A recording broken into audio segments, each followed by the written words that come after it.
নগাঁৱত বহিৰাজ্যৰ ব্যৱসায়িক প্ৰতিষ্ঠানৰ ৰামঠগন। এইবাৰ অনন্ত নামৰ এটা প্ৰতিষ্ঠানে লুটিলে বহু লক্ষাধিক টকা। 50% ৰেহাইত সামগ্ৰী প্ৰদানৰ নামত লুটিলে ধন।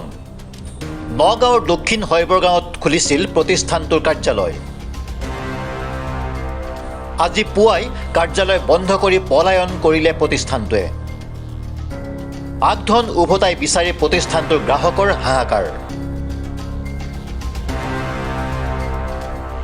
এটা মই পাৰ্চেছ কৰিছিলোঁ। মই মানে অলৰেডি শুনিছিলোঁ যে খাৰুপেটীয়া, তেজপুৰ এইবিলাক জেগাত অলৰেডি স্কেম হৈছে বুলি শুনিছিলোঁ।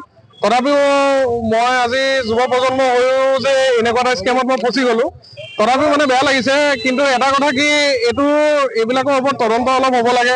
আমি নিজে ইয়াত মই ৰিস্ক লৈছিলোঁ 30,000 টকা যে মোক 12 দিনত উভতাই দিম বুলি কৈছিলে, আৰু তেওঁলোকৰ মই ফটো ৱাইড এংগেলত মই ফটোও লৈ থৈ দিছিলোঁ।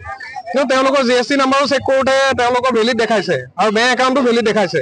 এইটো হিচাপত মানে কেনেকৈ ধৰণে এইটো স্কেম আমাৰ ইয়াত এনেকৈ ধৰণে কৰি পেলাই থৈ গুচি গ'ল। আৰু মেক্সিমাম স্কেম কৰা মানুহে অসমখনেই চিলেক্ট কৰে, কাৰণ আমাৰ মানুহখিনি সহজ সৰল, মানে বুজিবলৈ অকণমান সহজ, মানে সেইটো কাৰণে আমাৰ অসমীয়া মানুহকে বেছি টাৰ্গেট কৰে। প্ৰতিষ্ঠানটো তেওঁলোকৰ চেন্নাইৰ পৰা আহিছিল বুলি কৈছিলে। তেওঁলোকক যেতিয়া মই হিন্দীত কথা পাতিলোঁ, তেওঁলোকে কৈছে হিন্দী ইনলে, হিন্দী নোৱাৰোঁ বুলি কৈছিলে। কিন্তু তেওঁলোকৰ এই কথাটো শুনি পেলাই ময়ো তেওঁলোকক ক'লোঁ, তুমি যদি অসমত আহিছা, অসমীয়া যদি ক'ব নোৱাৰা, তেতিয়াহ'লে ইয়াৰ পৰা তুমি সোনকালে যাব লাগিব। আৰু তেওঁলোকৰ সঁচাই হয়, তেওঁলোক এনেই মই শুনিছোঁ যে 6-8 মাহত যায়, কিন্তু তেওঁলোক গ'ল একেবাৰে 1-1.5 মাহৰ ভিতৰতে গুচি গ'ল। 1 মাহৰ ভিতৰতে তেওঁলোক ইয়াৰ পৰা পলাই দিলে। মই লৈছিলোঁ দুটা আলমাৰী লৈছিলোঁ, যিটো দুটা আলমাৰী ইয়াতে এজেঞ্চি আছে, এনেকুৱা এজেঞ্চিত আপোনাৰ 5,000-6,000 টকা দাম। ইয়াত তেওঁলোকে মোক দি আছিলে যদি 6 দিনত লওঁ তেতিয়াহ'লে 30% পে'মেণ্ট কৰিম বুলি কৈছিলে। কিন্তু এতিয়া 30% পে'মেণ্ট 60% দিব লাগিব, আৰু যদি 12 দিনত লওঁ তেতিয়াহ'লে 50% দিব লাগিব। তেতিয়া 50% দিলে হৈ যাব। তেতিয়া মই 1,300 টকা দি পেলাই মই আৰু এটা 1,500 টকা দি পেলাই মই মানে দুটা আলমাৰী বুক কৰিলোঁ। বুক কৰোঁতে এইটো আজি মোৰ 9 তাৰিখে ডেলিভাৰী আছিলে।